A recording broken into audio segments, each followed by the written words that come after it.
পুরো mattress blood বা রক্ত দ্বারা আচ্ছাদিত ছিল, রক্ত ভরেছিল, লেগেছিল তাতে। তারপরেও কেন যে হেলথ ডিপার্টমেন্ট মার্ডারের কমপ্লেন লজ করতে না বলে আনন্যাচারাল ডেথ এই কমপ্লেন সেখানে রুজু করার কথা বলে?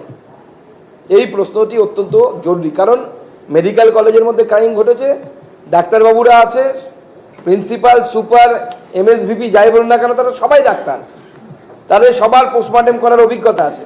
তারা গিয়ে সহজেই বুঝতে পারেন যে কোন জিনিসটা মার্ডার না, কোন জিনিসটা মার্ডার না।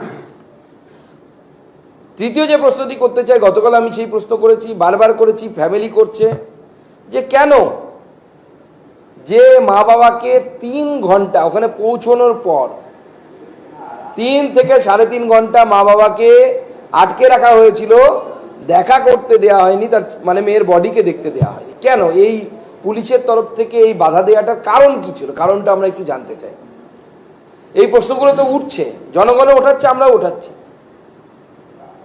চতুর্থ যে প্রশ্ন, যে হসপিটালে ক্রাইম ঘটেছে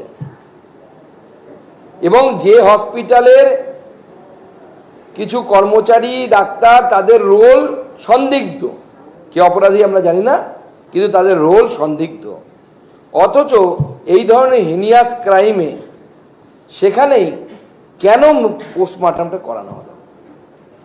পোস্টমর্টমটা কোনো নিউট্রাল জায়গায় কেন করানো হলো না?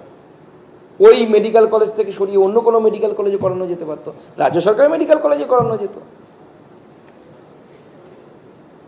এরপরের যে প্রশ্নটি করতে চাই, যে প্রশ্নটি গতকাল থেকে খুব উঠেছে এবং তার আগে গার্জেন বলেছে, আমরাও মিডিয়েশনে বলেছি, এবং যে ক্রিমেশন সেন্টার যেখানে দাহ করা হয়েছে বডি,